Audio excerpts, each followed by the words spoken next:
Hey everybody, welcome to PC Perspective. I'm Ryan Schraut.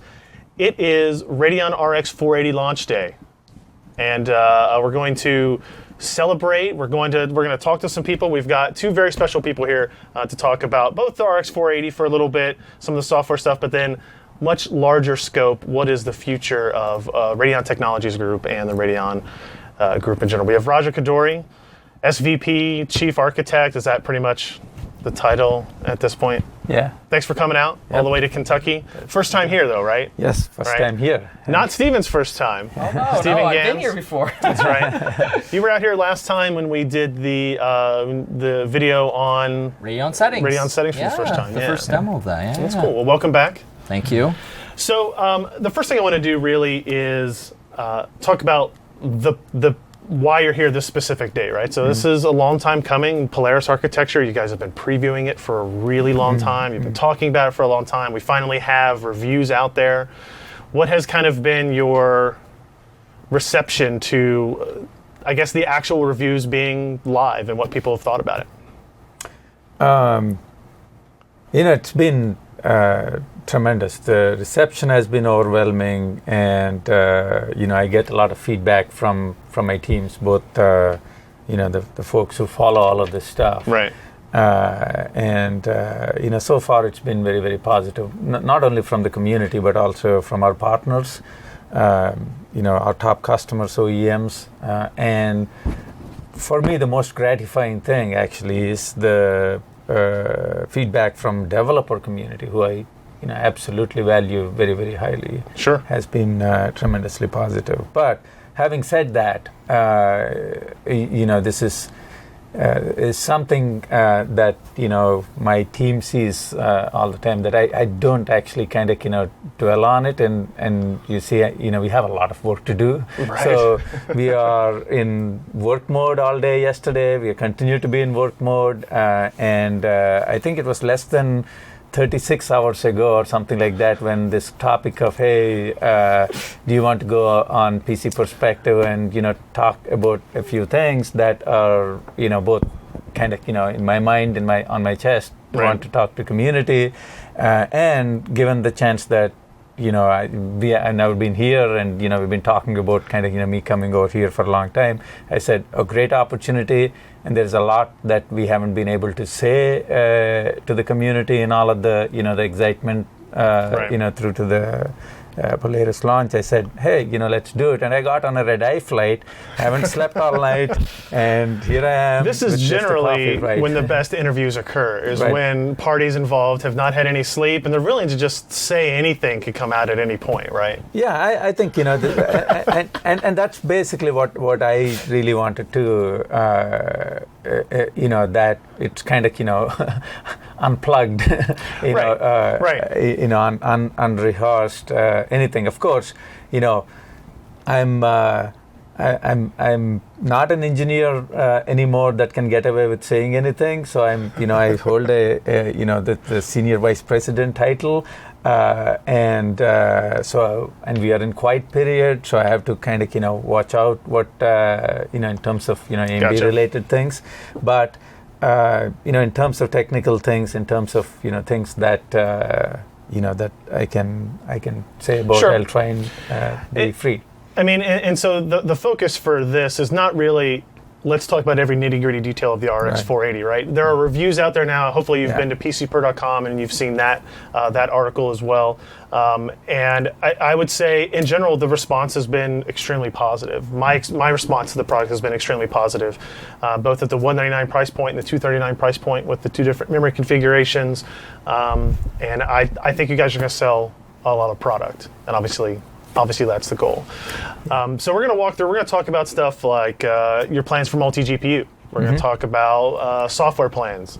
We're going to go through Wattman and show some of the advantages there. It's actually a really great overclocking utility just built into the driver, a drastic improvement over what AMD Overdrive was.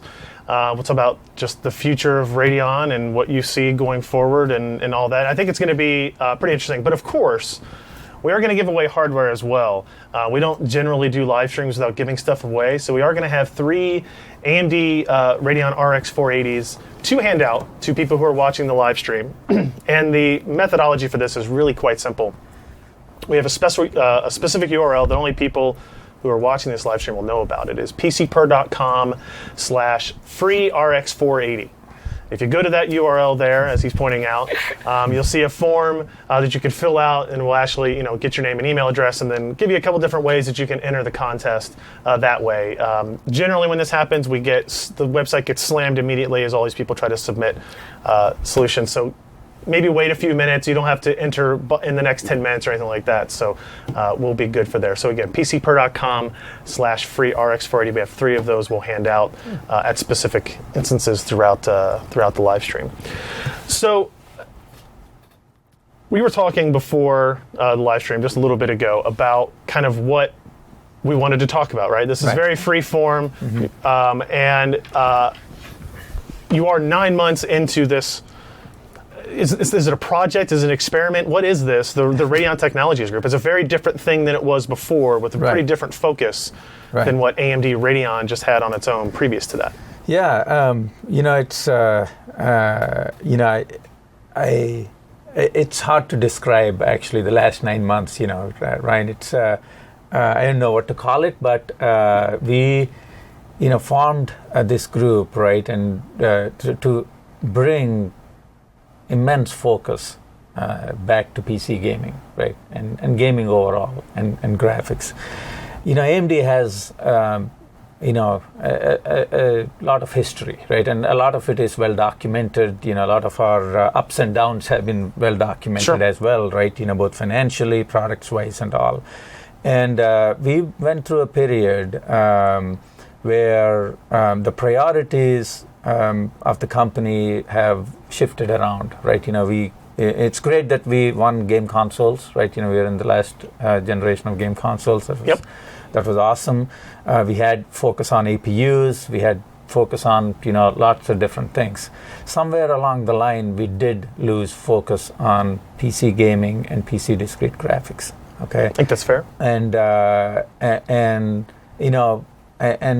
that was one of my passions. And when I came back to AMD in 2013, I was working hard to try and how to get that back, right? How to get kind of everybody at AMD convinced that this is actually the wave of the future, right? Because there are a lot of pundits have been writing off discrete graphics, like if you look at 4 years ago, seemingly forever, forever, right?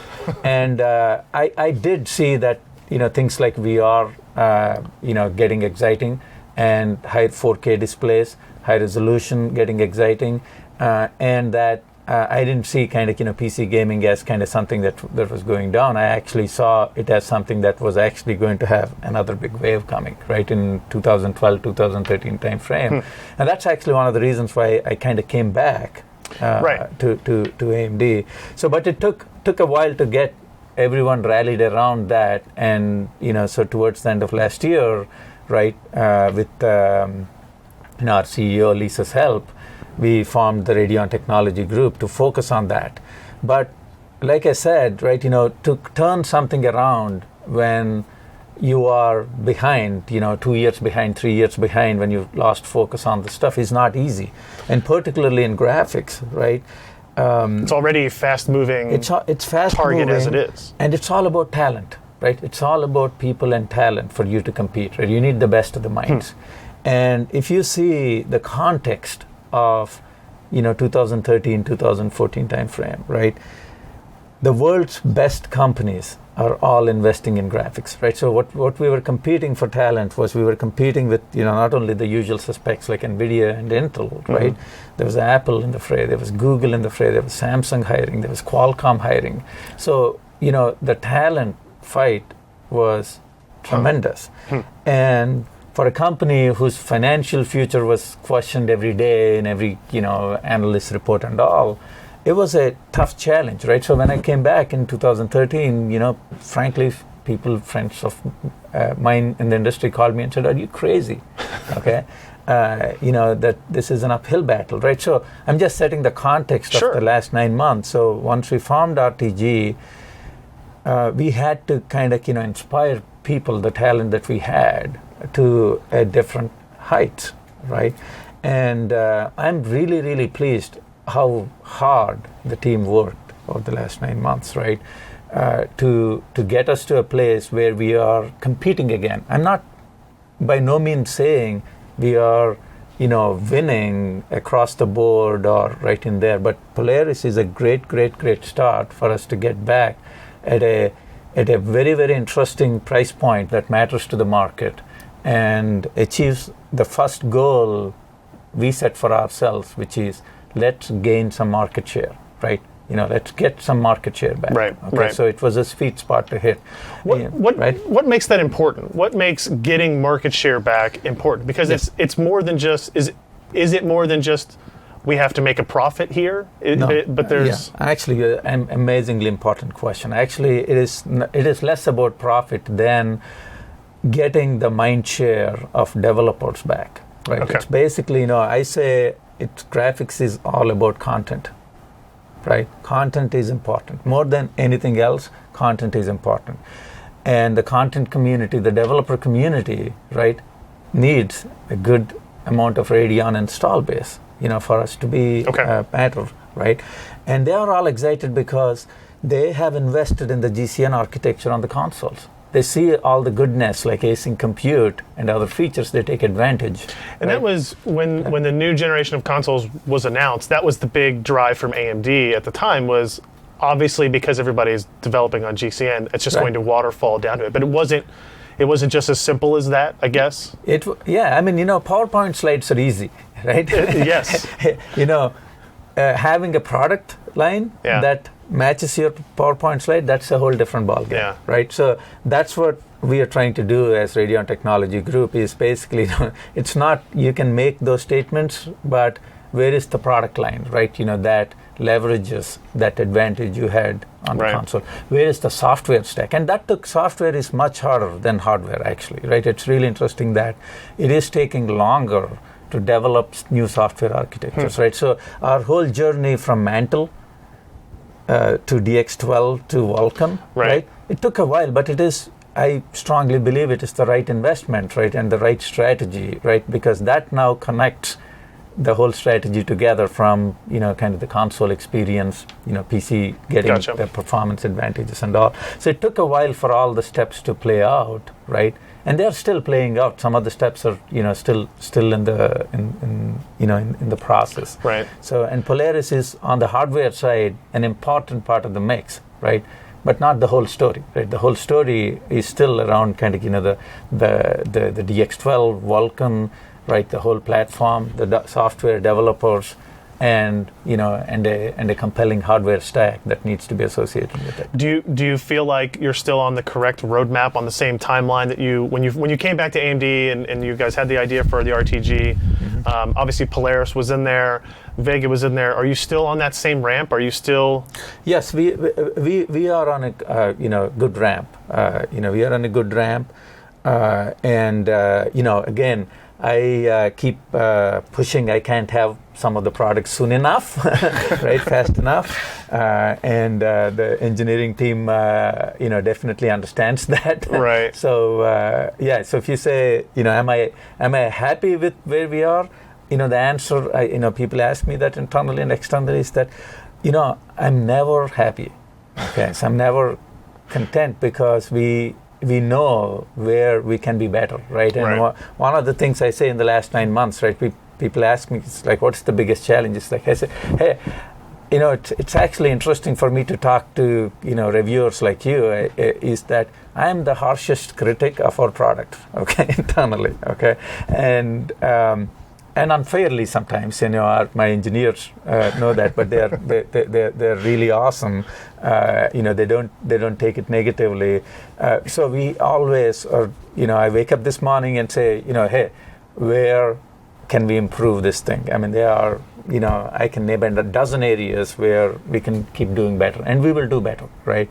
And some of the frameworks we set out in software and all, we'll talk rest of the talk, right? Is that how are we going to keep delivering the value? And if you remember at the Macau Tech Day as well, one of the themes, that we use is, we call this the future proof.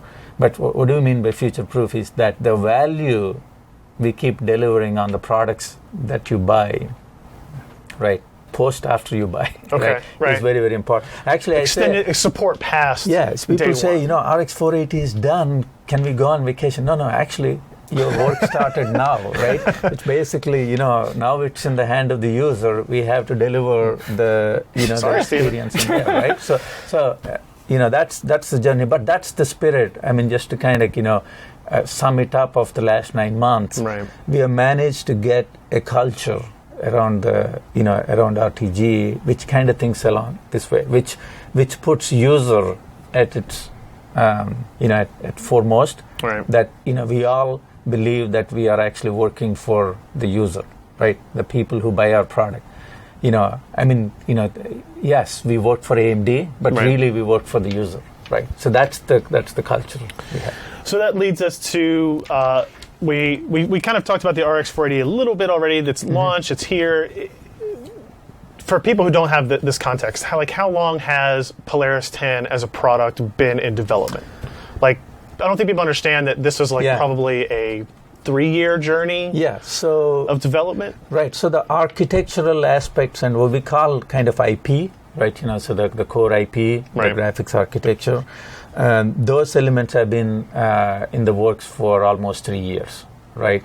But the product configuration and kind of, putting what is the product we are building, which segments we are going after, where we are positioning, that's more kind of 2-year timeline. Okay. Right. So it's kind of 24 months ago we made choices on, the die sizes and the targets and kind of, where we go after.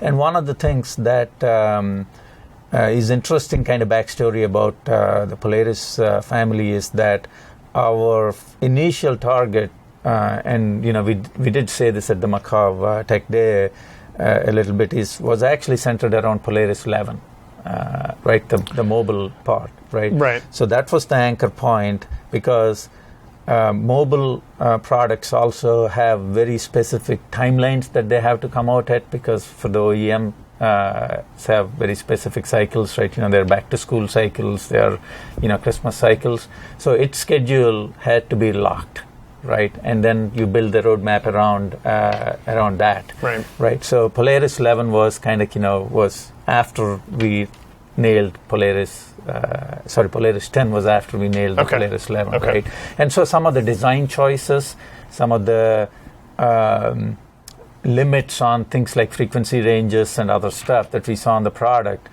were because of the OEM requirements of their chassis, their thermal criteria, their boxes, that it was boxed in.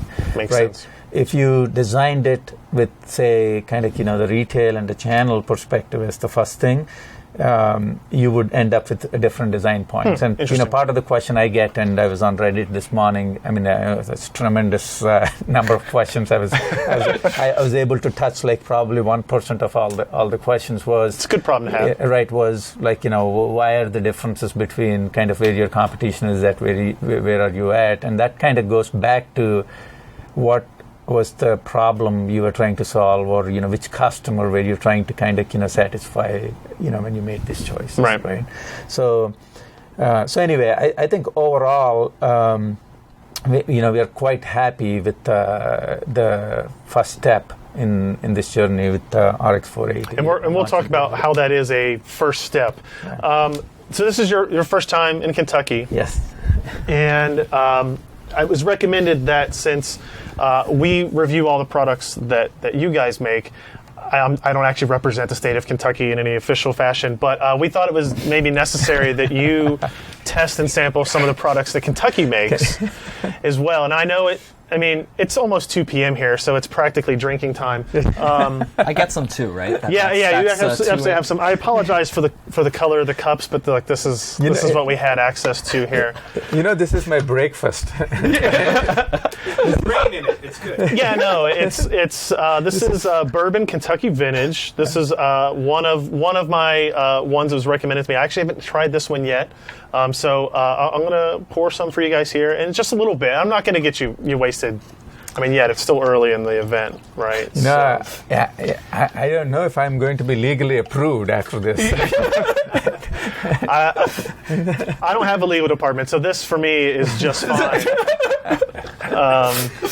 So we'll try this. So this is apparently a small batch boutique bourbon. Are you a bourbon fan?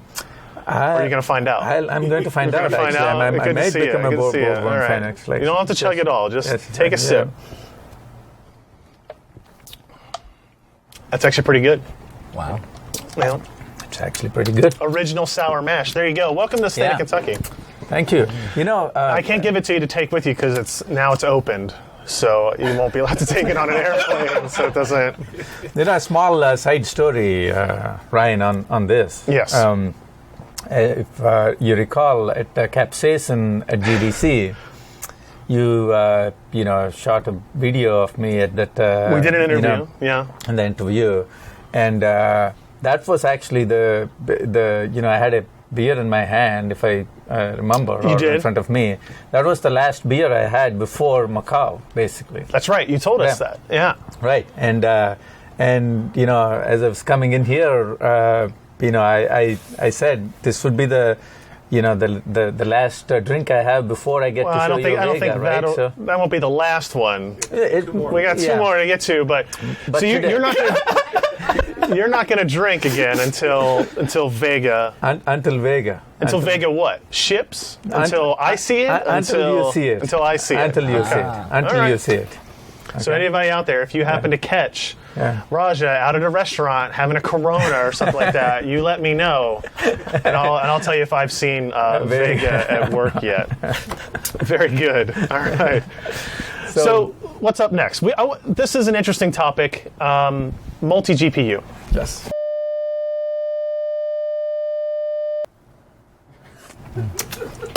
Well,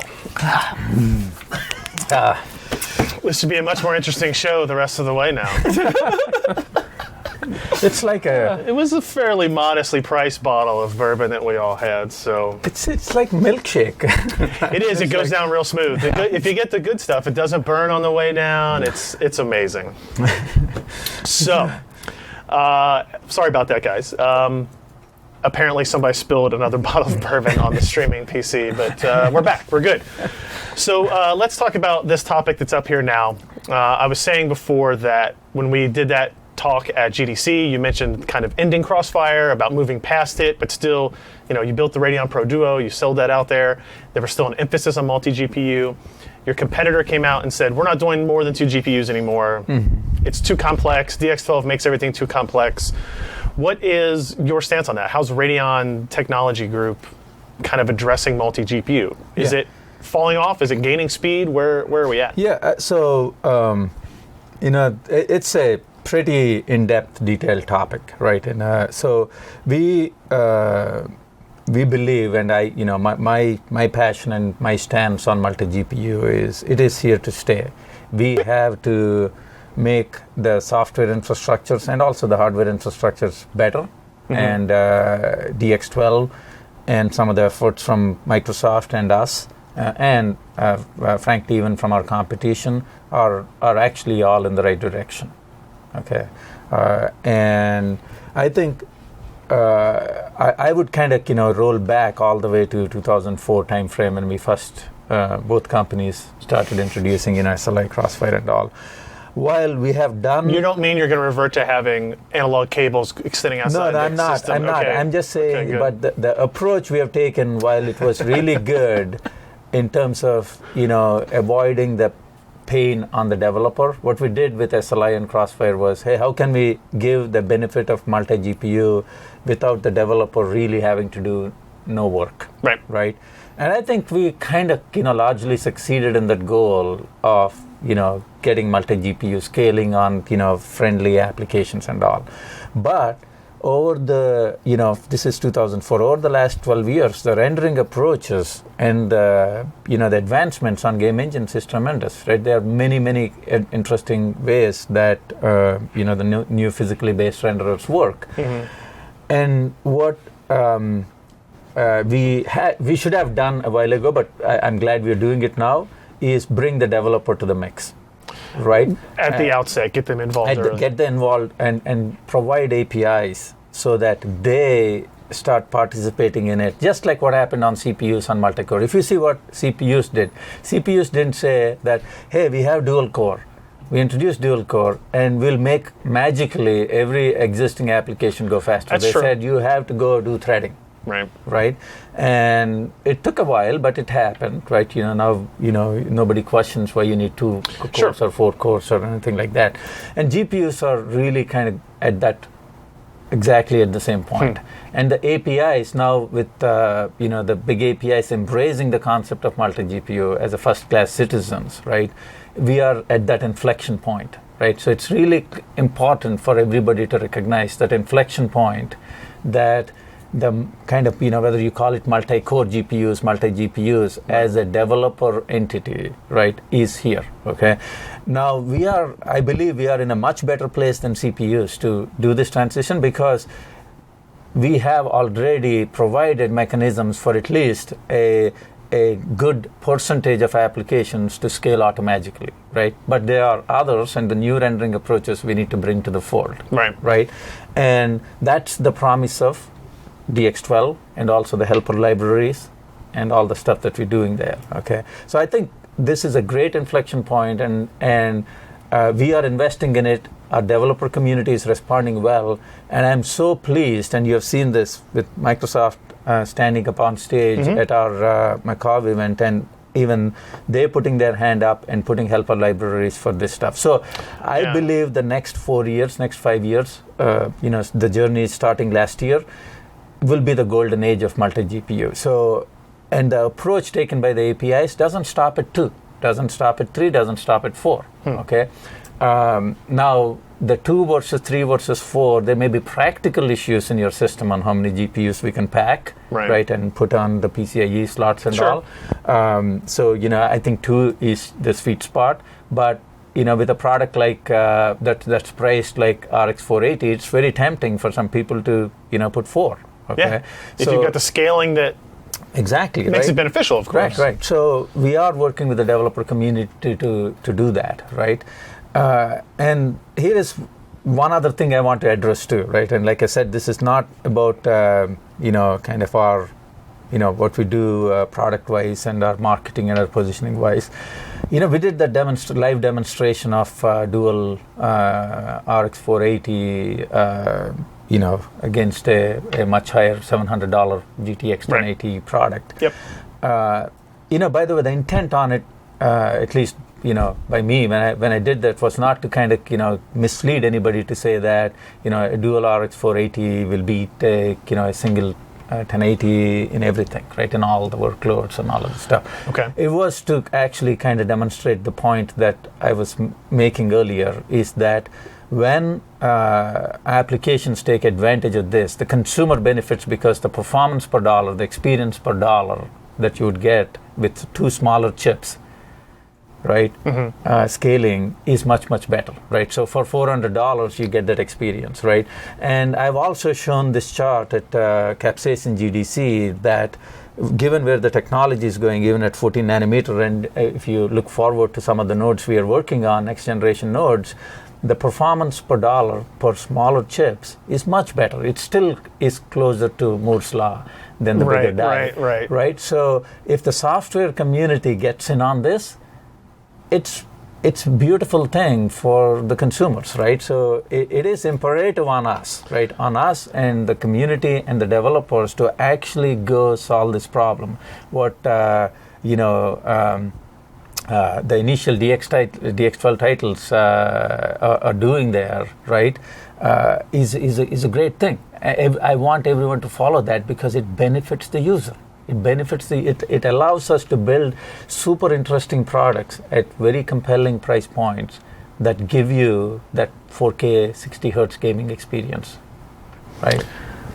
That's good. There are a lot of people out there that are just as enthusiasts. The idea of running multiple graphics cards is exciting, but the application of it, I think, is important. And actually seeing, for too long, too many people bought very expensive video cards that ran in 3 and 4-way, whatever configurations that weren't seeing any kind of value, like scaling value or any kind of linear increase in performance. So here is another thing that we have changed inside RTG about multi-GPU. Multi-GPU, both for kind of, AMD and I think for our competitors, and I've heard this comment from our partners like Microsoft, for years has been that, hey, you do the crossfire SKUs like, X2 and all, really to kind of produce some big numbers, right? For somebody who wants to beat their chest on, 3D Mark Hall of Fame, but it's not real. You're not building it for kind of real users, right? Beyond hitting some benchmark numbers, you're not hitting for real users. And I think there is some truth to that. And, I think, sites like yours and Tech Report and several others have also brought into attention that the real gaming experience with multi-GPU, with the frame latency and all, hasn't been great, really, right? So one of the things that we have changed, is that multi-GPU is no longer actually inside RTG a benchmarking feature. It's not about scale. So people keep bringing up, hey, how much did we scale with multi-GPU? And I say, it doesn't matter to me. It's basically, did it scale 60%? Did it scale 80%? Did it scale 2x? That's a technical kind of, that's for engineers to see if they have more opportunity to optimize. What's really important about multi-GPU is that when I put 2 GPUs, right, I'm trying to get better experience. I'm trying to solve a problem, right? I'm trying to run, say, 4K at 60 hertz. Or whatever it is, the problem I'm trying to solve with the latest and greatest content. That's a challenge for a single GPU. That's why I put a second GPU. Really, did I deliver the experience? Did I deliver better experience where the user goes, is it smooth? Is it better because of I put 2, right? And it is not about scaling, right? If you actually think about the implications of my statement, scaling is important. Scaling is kind of like it's a solution to the problem, right? One of the solutions to the problem, but it's not all it. Right. This is good to hear. It brings a tear to my eye to hear you say that. It's important to do for sure. So we have actually a group inside RTG whose title is multi-GPU. And I get weekly report from them. I sit with them. I see both the experience stuff and also scaling. And one of the things we are committed to doing is, as you'll hear from us regularly, even pretty much on monthly basis, what we are doing with each title, which needs multi-GPU. Right. I don't want to spend time on a title that is beautiful, smooth already on a single GPU just for getting, hey, I can scale it. Numbers. I can scale it. I can get 2x and, get a pat on my back. That's not really that important for us. Okay. Right. We have some other topics we're going to get to, but I feel bad for you down there. Yes. You're sitting there. Why don't we jump to software real fast? Sure, Have him go through some demo. We've talked about the value of software. You said it's more difficult even than the hardware side of things. So your job should even be more difficult than anything we've been talking about thus far. Oh no! So last time you were here was when the RTG kind of revamped the software side of things dramatically, and that has continued. And with the release of the RX 480, you integrated a pretty cool new tool directly into the driver called Wattman, which. An interesting name for sure. They were very excited to announce that name on stage there. So there's Wattman.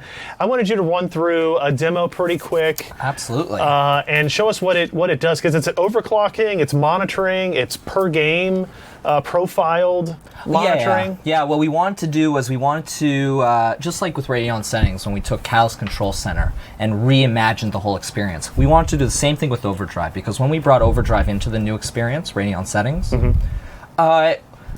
it's not that it wasn't good. We redid the interface and it was great and we heard great things about it, but all I kept hearing and what we kept hearing from people was, we want more control, we want more control. give us more control. So what did we do? We sat down, we looked at the experience, we wanted to redefine it and make something really incredible. So let me bring that up for everyone. Onto the Yeah, you can alt tab in there. Raja right now. There we go. There you go. Yeah, so up here is the new interface. We're already inside the application Radeon settings, built in, like Ryan said. We've had it running actually for a bit, so this histogram actually has about an hour-ish of data. So what's really cool about it is we can actually zoom out. Yeah, you can see we were playing a game right here.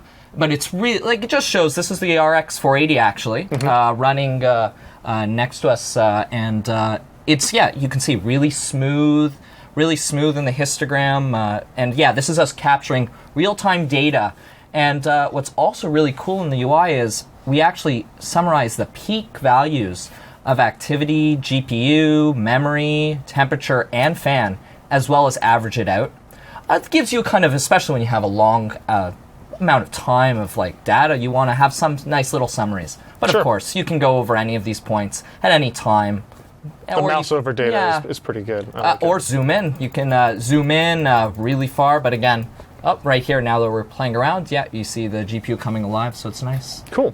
Yeah, and if we scroll down just a little bit, we see we do have some live stats in each of the blocks.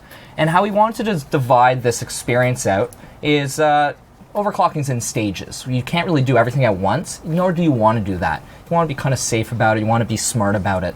And so, yeah, I'm going to just, in a recommendation, or not as much a recommendation, but more of like an idea of how overclocking we want it to be, is I'm going to go in here, and how we would kind of do it is, bump up the power limit just a slight bit, just test the water. So in this example, raise it a little bit, 10% power limit. And then we have this really nice little slider here, which actually keeps this curve. And what this curve is that you see is the engineers at AMD in RTG, they designed this curve perfectly for the GPU. This is how our states should be, and states are just the different levels our GPU will run clocks at. For example, lowest, like state 1, maybe it's just when everything's idle, we're just talking like we were before. It's what we saw up here, these really nice flat, smooth lines. When you jump into a game, you start seeing things start bringing up activity. So what this curve is actually doing is it's kind of just raising the overall clock speeds of each of those states, giving you a faster experience. Of course, everything's connected, though you do it in stages. So temperature, raise power limit. I'm just, in this example, just going to raise it 1.5, just to be nice. But of course, I should mention that for people that really want to get into it, you can just click on dynamic mode, and actually, you can have a lot of fun here. You can just go crazy. Oh, you can't just make them all 3,000 or something? Oh, absolutely. I can just, let's just bring all of these right up here. Yeah, no, this is very normal. Everything will run at 2,000 for sure. No. Yeah, that's the idea, right? And another really cool thing we brought into this mix is something that I've heard so many times when I was designing the software and working with the engineers really hard on this new tool. Everything that always came up was, what about voltage control? Every overclocking tool has voltage control. Where's our voltage control? So something amazing we added in and worked with just the Polaris GPU, the new Polaris GPU, is this idea of raising voltage control. So right here, it's 1131. I'll type in 1150, bring it up just a little bit. Stuff like that, it allows you to go a little bit above what we're doing. Again, I think you mentioned this earlier in your early morning review. It's not going to let you do crazy things. You're not going to burn your card. You can't type in 4,000 and then your card goes dead. We're not going to do that. 4 volts, please. Yeah. Go ahead. It's designed to allow you to go above, but not to destroy your card, not to do any of that stuff. We want a very positive experience. It still offers a lot of flexibility. Absolutely. That I find very compelling, just natively inside the driver software. That exactly it. And the data, everything, it's really responsive. Like if I raise the fan speeds just a little bit, it's not going to take like 5 minutes or 30 seconds or whatever. It's instantaneous. You click apply all the way. If you click apply right at the top, it's going to start speeding up right there and then instantaneously, which is really nice. And so what I really want to define in this is that it's a very positive experience. And how I want to define that is, I have a lot of fun overclocking, and I'm sure a lot of people that have overclocked in the past, it's really fun getting into the nitty-gritty of it and like raising slightly and seeing exactly the limits of your GPU. So it can get really exciting, but of course, everyone who's done it, will hang because you go above. It will happen. You have to find it. Yep. So what's amazing about this experience and what was really important to the engineers when they built this is that it has an automatic crash recovery. So you hang, what happens? Reboot your system really quick, reboot. You get a nice little pop-up. By the way, you don't have to do anything else. You just reboot your system starting nicely again. Well, by the way, it will hang not just if you go up, but also if you go down in voltage at a particular frequency, right? And it's actually quite fascinating, not only tool, but I see that the whole community getting a lot more educated on the whole power equation, right? I mean, kind of going back to your, high school or college books on the stuff. It's also, right, Stephen was saying, increasing voltage, which is a traditional tactic for overclocking or, gaining performance, right? But it's interesting, depending on where you set the power limit, even kind of dropping the voltage a little bit could give you higher performance, actually, right? So you see both effects, depending on what your goal is, right? If your goal is getting more performance, right? And, depending on, how much marginality you have for a particular workload, you could even drop the voltage. So what are your plans next for this type of software? What's plans next? So very important is we love to hear from everyone. In the comments section, anything you know what? We just did this. We're trying to redefine the experience here with overclocking, or I think Raja brought up a very interesting point. This isn't just overclocking because this tool allows doing much, much more. Like, for example, what I didn't show in this is I kept going above, seeing I'm raising the curve, but actually you can go a little bit below and also bring these voltages a little bit down. You can bring the power limit a little bit down. All this stuff, there's two gains you can get here, not only in performance, but also power savings as well. This is a power management tool. It comes around the name of Watt Manager. Right, as much fun as we have with Wattsman and all that. Yeah.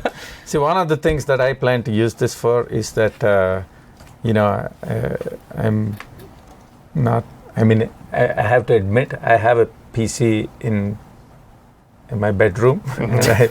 And sometimes I'm using it when, my better half is Everybody's sleeping. asleep, right? Everybody's sleeping, and I don't want, sometimes I launch a demo or a game or something and the fans turn on or stuff like that. So I don't care about performance at that point. I just don't want anything to turn on or, right? Or everything run below a certain level, right? So this is this will allow you to do that too. This would allow me to do that. Is that, hey, even when you hit DPM 7, the highest state, don't go crazy, right? And the thing. I don't need to get in any more trouble. Thank you. No, but it's really interesting because, for example, if you were, let's say, you didn't want one, like you were running an application, right? Yeah. And you didn't want it to go crazy, but you didn't want to overclock your system, do all that stuff. Well, we also, as mentioned in the earlier stuff back in November when we did the first talk on Radeon settings, we have per profile overclocking, and it comes really exciting in this new tool. So I'm just going to open up just a random one. So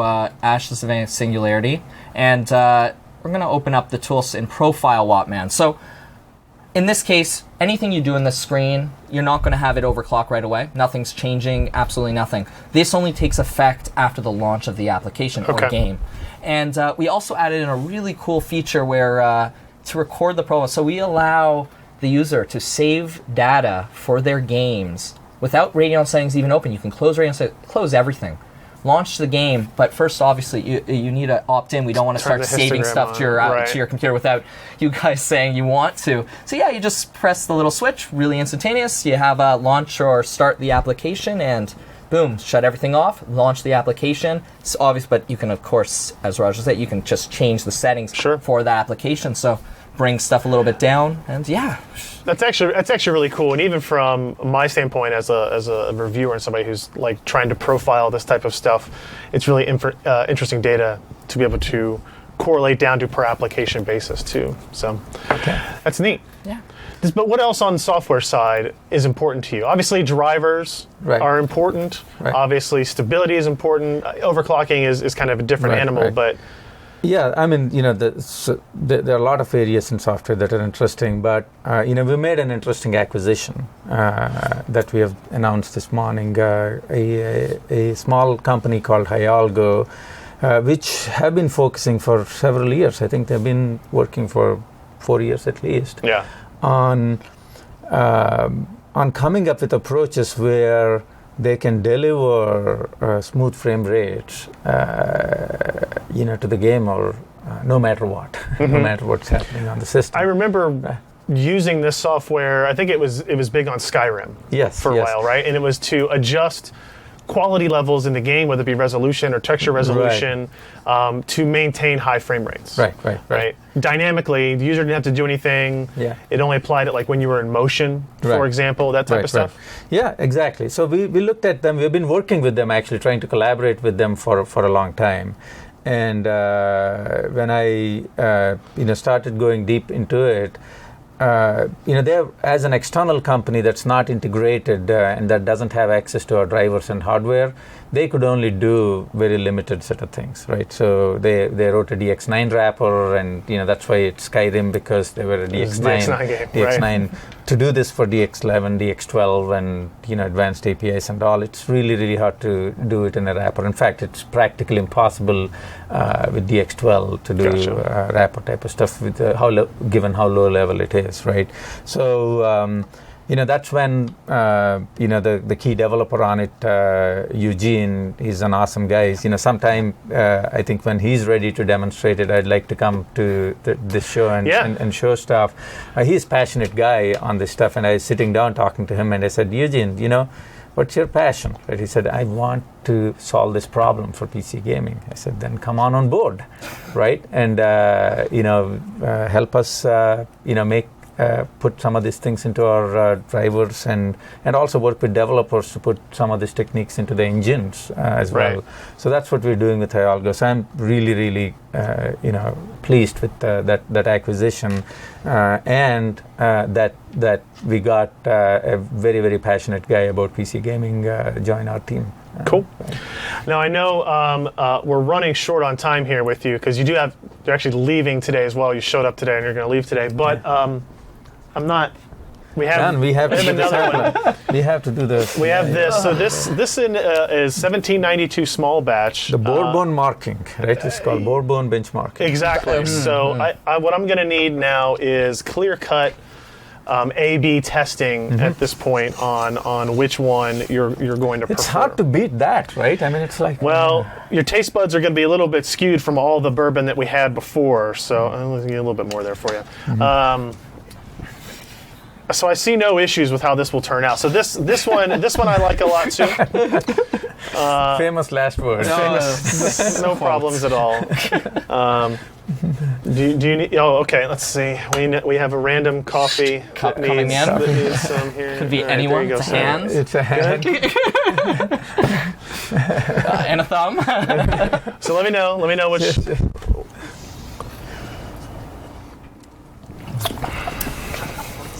Oh, that's different. Oh, wow. Smoother. Yeah, it is. It's good. Let's not crash the server and then have a whole nother bottle. Keep it away from that. Keep it away from the computer. We'll do that. So what do you? I do need to do this. I haven't reminded people in a while. If you, we still have 3 Radeon RX 480s to give away. We're going to give them away at the end of the stream. Make sure everybody has enough time to enter the contest. That URL is pcper.com/freerx480. You go that URL, you'll get a news post that will have a submission page and form there. Go fill that out. We'll announce the winners afterwards. We want to make sure everybody has time and there's no issues with the site registering your accounts and stuff like that. So pcper.com/freerx480. So thanks for the hardware to give away, by the way. I assume at the end of the day, you're the one that has to sign off on all the budgets and stuff, so it's more or less out of your pocket. It'll come off. It'll come out of Hook's paycheck or something like that. I'm fine with that. Let's make it 6 cards. Oh no! All right. So what do you want to talk about next? We have on our topic list future of PC gaming, this perf per watt story, where we go from the future of RTG. You want to talk about? Sure. I mean, I think we can hit future of PC gaming, depending on that. We can talk till all night long, right, on some of these topics. Well, if you go, except for that whole plane thing again. The whole plane thing. Unfortunately, I have to be in Austin this evening. But so, what about the future of PC gaming? What is it that you see? And then how does the RTG kind of address it? I mean, the future of PC gaming looks super exciting, right? I think I know there is a lot being talked about for VR, but one thing VR proves, which some of us knew already because we've been in it, that PC is still the best platform for new technology innovation. Clearly. Right? Yeah. And VR proves that. And where VR will go, what all shapes and forms it will take, there are an amazing set of possibilities. I won't cover that. But that basis, that the PC gaming and the PC architecture being the central point of innovation, it is reinforced among developers, right? Whether it's game developers, whether they are other immersive computing developers, they all have embraced PC, right? So as far as PC gaming goes, you're also hearing some very interesting things that have been publicly said, from the likes of Microsoft about how to bridge between Xbox and PC, right? And all of the game engines, you see every time a new console cycle starts, right, everybody's focused on kind of getting over there, right? All the game engines, all the game titles and all. And they're back, right? Yes, they did, but given that the console architecture is very, very close to a PC, it's not that, the previous cycle, I've lived through the previous cycle during the Xbox, 360 times. They went away for way too long. Yeah. Right? It was very, very hard to get attention from game developers, right? In 2005, 2006, 2007 time frame, back onto PC. Everything was kind of lowest common denominator stuff. And I tell the side story. If you look at both companies, our focus on GPU and GPU compute happened during that time because, we were trying to, come up with other use cases for the incredibly powerful other reasons GPU. for people to need the power that the modern GPU could because provide. The content was not pushing it. Right. The content was around Xbox 360 levels. Just the games themselves weren't pushing it during that time period. But now we don't really have that issue, right? It's I made this point and I showed the pixel charts, right? The number of megapixels per second that we need to push already with 4K 60 or dual 4K 60 or 4K 60 on a headset, right. or 8K displays coming, also 120 hertz. We need to get beyond those, and HDR is going to be an amazing transition onto the PC stuff, right? The demos I've seen are amazing. Right. I say to people that, hey, are we, good enough graphics? And I say that, hey, there is this technology invented in 6000 BC called a mirror, okay? And, the PC display is still nowhere close to a mirror. Okay, so when you can see, on a PC, the same image that you see yourself every morning, and with all the contrast and fidelity, not exactly the same thing, but slightly improved. Slightly improved. Okay.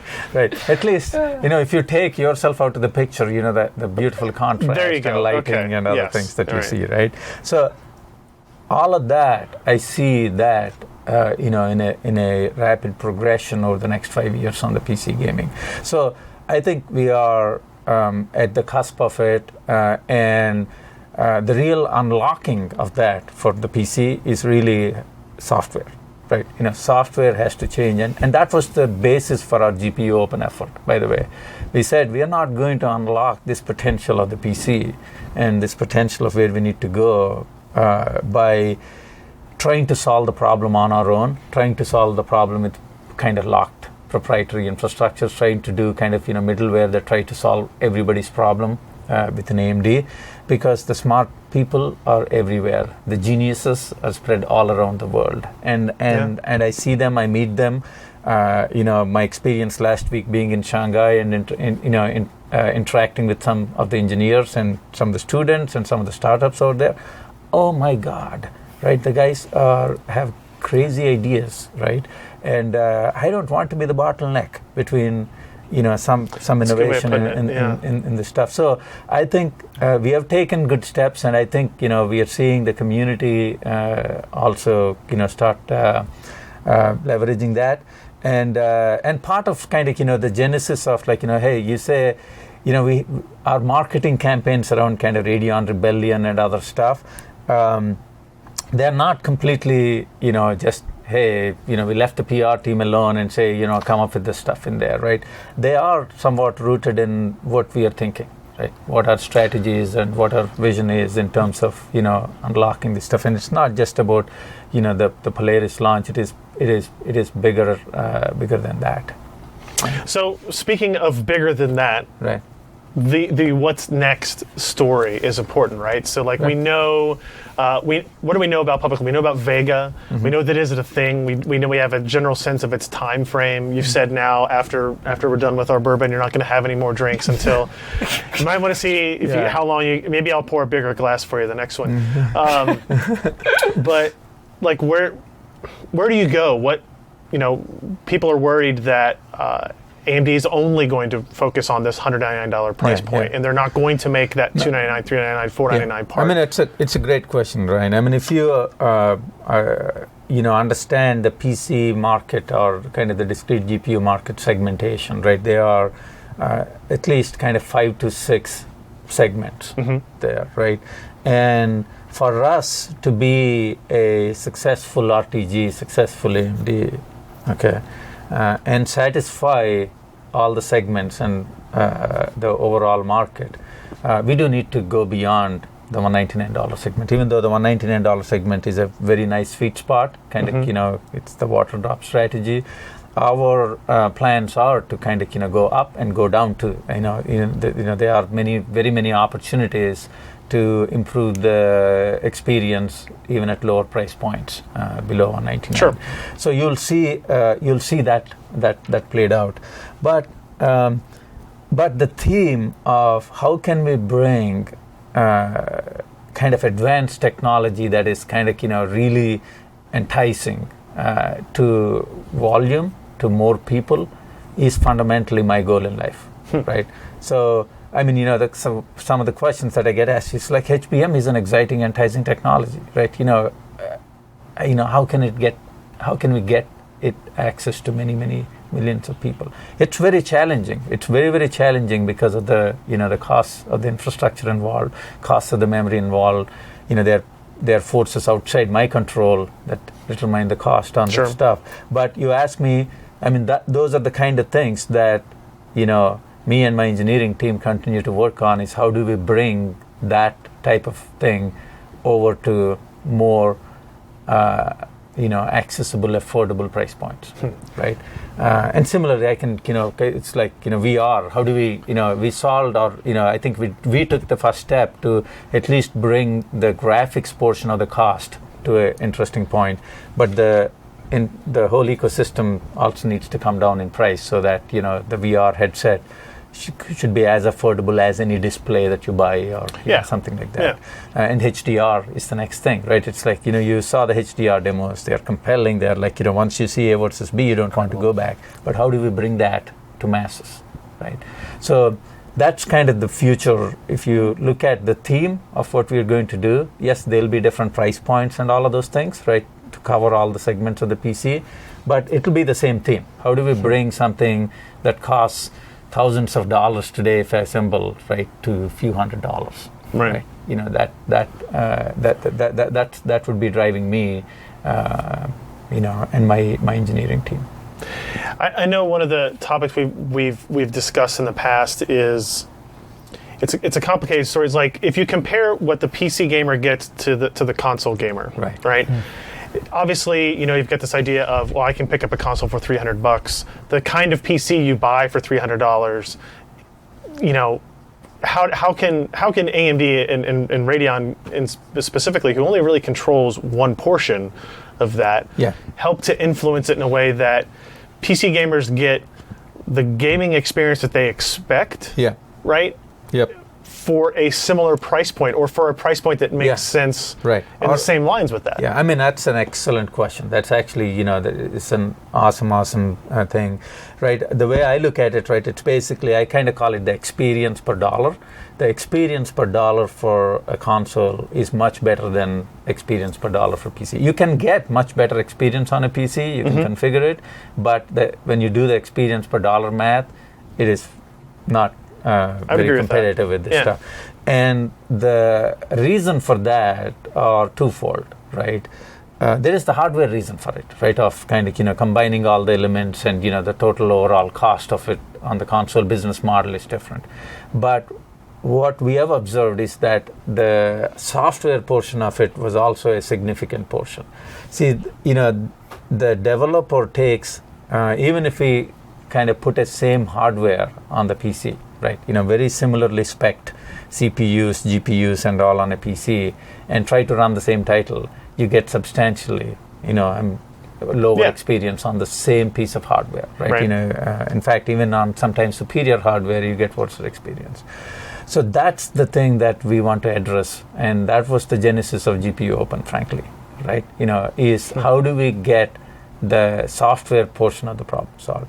The hardware portion of the problem, at least, I think you won't be able to match it for one reason, that the PC user will want to select, for example, they may like to put an SSD, right? Because it helps their many other things, not just kind of game stuff. So you may not dollar-wise match, but experience per dollar-wise, I think we can match. Interesting we can way exceed, of looking at right? The experience per dollar-wise. So I think it doesn't need to be like a $399 console, $399 PC, but a $399 console and say a $599 PC, and with $599 PC, I get the same or better experience per dollar. Right, as the. I'll be curious to see how we start to measure. Right, like say for example, you can do 60 hertz. Say you can do 60 hertz on a PC, right, at $599 that you can do at $399, right? That's so your experience per dollar is better, right? Yeah. So I may not have a path to match $399 at 30 hertz, but if I'm getting 60 hertz, that's worth it, right? But today it's not linear, right? Today it's like to get 1080p 60 hertz smooth in there, the PC is a much higher much higher spec. It costs you a lot more, and that's essentially some of my statements on kind of around Polaris launch and all about kind of when we talk about console experience. It's not really about hey, are we trying to run 30 hertz or are we trying to run like some of the tricks that they play on the stuff. It is more of how do you leverage all the kind of innovations that the game developer does on a console to deliver smooth experience, but at 60 hertz, right? At full resolution, at 60 hertz, exactly. Maybe beyond that with FreeSync and that type of stuff. Yeah. Exactly. I gotcha. And if they're using some tools like async compute or some other techniques to utilize the hardware 100%, whereas on PC they're only getting like 50 to 60% utilization, you cover that 40% gap, you get better experience per dollar, right? So you have the same piece of sand sitting on the PC, right? Light it up, right, and take advantage. All right. Well, I think we're nearing the end of our time. One quick reminder for people who are going to win those cards. It's pcper.com/free RX480. You go to that URL. It's on the screen now. Now we have one final review for you to do here. With the clean glass? This one. So this one is my favorite. So this one I'm going to give it gets a clean plastic solo cup because we're fancy here. So this is Russell's Reserve 10-year. This is probably my favorite. So I'm going to give myself a little bit more than I would normally on that one too. And this one, in celebration of you coming out here, I greatly appreciate it. Hopefully your tour around Kentucky has been noteworthy. All right. So give this one a shot. I want to hear full diagnosis of. I'm really happy to be here, and thank you for hosting us today. So.